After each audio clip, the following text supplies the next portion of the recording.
What's happening, guys? Welcome back to the channel and welcome to another video. Today's video is not going to be a DIY. This is going to be more of kind of a check-in and just kind of letting you guys know where things are at. It's kind of been a little while since I've posted anything, and just wanted to kind of talk about the car. And I think this video is going to be more so about the current state of the car, I guess, and what kind of mods are on the car. I would say the car is mostly complete. It's in a really fantastic position currently in its current state, and so I figured I might as well just tell you guys how things are going with the car and what the current mod list is, maybe even the final mod list. I don't know. If you guys are new to the channel here, this is my 2022 BMW G80 M3 6-speed manual. Yes, I am a diehard manual guy, and so I opted to have the slower version of the G80, which is the base model, which is, to me, you know, super engaging, and you know, it does have the 6-speed manual transmission, which I love. And the car, again, it's a 2022. I've had it for maybe about a year and 3 or 4 months at this point, and I've done a ton of stuff to this car, lots of DIY videos and lots of DIY content on the channel. So if you have a G80 and you're looking to spice it up, make it faster, make it look cooler, definitely check out some of my videos on the channel. But currently I believe the car is about 13,700 or 800 miles ish, and you know, I've done a lot to this car. I've got a lot of time and effort and money and things like that into this build, and so I think I'm kind of coming to an end with this car, this particular car, I should say, because you know, I've done so much to this thing, and there's only so much that you can do with the 6-speed manual in terms of making it, you know, really fast. It'll never be as fast as a, you know, a G80 X-Drive, and so, you know, I've done quite a bit. It's extremely reliable. Currently we're pushing about 700 wheel, I believe,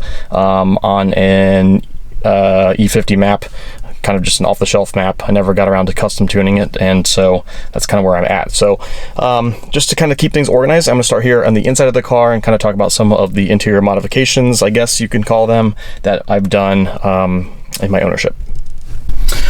Okay, so I would say that the interior is virtually stock, okay?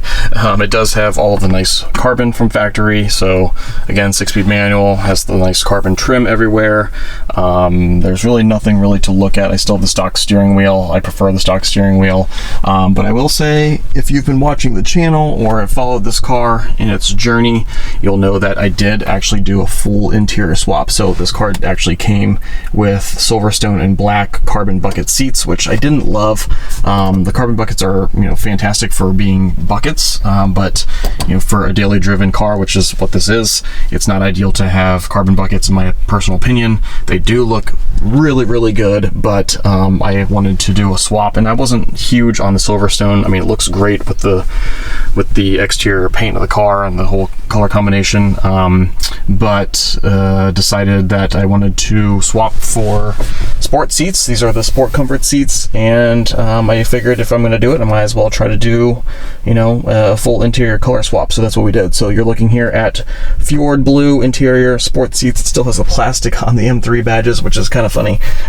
Just never pulled them off, but I've got a whole DIY video if you're looking to do some type of interior swap, and I kind of just, you know, talk about the whole process and show you what that looks like. But I would say that is the major modification on the interior of this car. Everything else is totally stock. Moving on to the exterior of the car, as you guys can see, I've done a ton of stuff on the outside of this thing. Huge shout out to a lot of my sponsors who've helped me build this car and has, you know, taken it to this amazing level that it's currently at. I will talk about the under the hood stuff here in a minute, but let's talk about exterior mods first. So the whole car does have SunTech PPF, not the whole car, rather I should say the whole front end, bumper, hood, full hood, fenders, a lot of the carbon bits, the mirrors, the entire roof, the entire side skirts, all of the black trim here. all has PPF on it. Even this black piece here, A pillars, B pillars, or sorry, B pillars, these back here. And yeah, so it's got a ton of PPF on it. It also does have CarPro Seaport's Finest Reserve ceramic coating, and that is by far the best coating I've had. I've had lots of cars with ceramic on it, and Seaport's Finest Reserve is by far the best, in my opinion, at this point that I've experienced, at least. So yeah, so lots of PPF. We've got I believe 20% tint on the windows, and the front windshield actually has 50% tint as well. And yeah, so I also have got PPF on side skirts, and again on a lot of the carbon, the front lip, the grills, the air ducts, and all that good stuff. Exterior mods again, so we've got obviously the obvious things here, all the carbon in the front. We have, these are from Keys Motorsports, these are Vorsteiner style kidney grills, super awesome. We also have Northwest Carbon House carbon fiber air ducts, as well as the carbon fiber front lip. This is their V3 lip from Northwest Carbon House.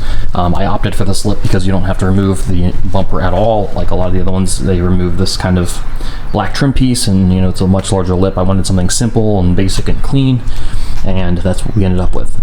Additionally, we've got, these are from R44 Performance, carbon eyelids, also with PPF, and the roundels for the front and back. These are 3D printed roundels. These are from REXLAMBO. Super cool, different, unique. Nobody really has those. We also have MHC side skirt extensions underneath, and then we also have Autotechnic side grills in carbon. I left the stock mirror caps, standard carbon roof. These are from R44 Performance, very hard to get. Took a long time to get these. These are rear bumper skirts. We also do have Keys Motorsports kind of Euro version of the rear diffuser here in full carbon as well. And then this is from R44 Performance. This is the CS style spoiler. So got install videos on all of this stuff, just if you guys need something. Additionally, exterior wise, I think the only other thing I haven't mentioned is the, oh, actually we've got a lot of I&D bits as well, but full red out GTS style taillights. These are cool. Not very many people, I feel like, do the red, but that's what they look like. Super cool, very unique, different. I think it goes well with the blue. And then we also have, from Keys Motorsports, we also have Ace Exxon rear honeycomb reflector deletes back here. We've got I&D distribution color matched front bumper reflectors here. Front. We also are running, currently we've got spacers on the car. We've got 13mm spacers in the back and 15mm spacers in the front. These are stock wheels, stock tire sizes. I actually have two sets of stock wheels. This is my winter setup, so I'm running Michelin Pilot All Seasons here on the back. So these are the Pilot Sport All Seasons. Again, stock tire sizes.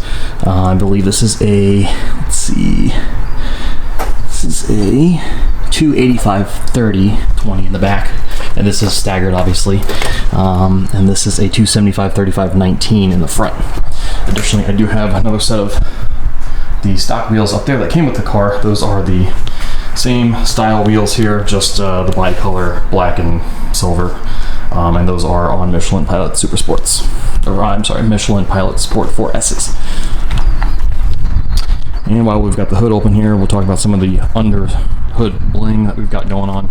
Northwest Carbon House carbon fiber radiator shroud, Northwest Carbon House DME cover.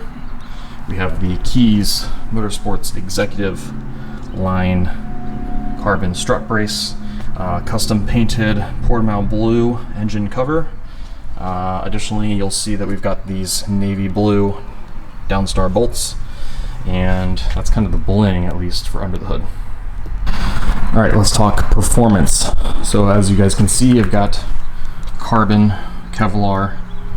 This is blue carbon Kevlar front mounted intakes from Project Gamma with the black filters there. Keeps it kind of subtle, which I kind of like.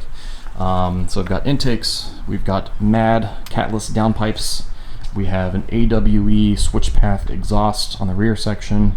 Additionally, in terms of power adders, we have Femto DME unlock. So if you guys didn't know, you have to send your car or send your DME over to Finland via Femto to get the DME unlocked if you want to tune the car. I'm not talking piggybacks, I'm talking full flash tunes. So with that, I have boot mode, again running a off-the-shelf map, running E50, and again this makes about 700 wheelish, give or take 10 or 15 horsepower, something like that. And again, I haven't done a custom tune, just an off-the-shelf map. And I'm also running a Dorch Engineering Flex Fuel kit. That way I can run ethanol safely and have no issues. Alright, so with all of that being said, I think I covered all of the modifications that are currently on the car. Oh, I also do have a Daler valve controller in order to open and close the valves at my will, so I've got a little remote for that.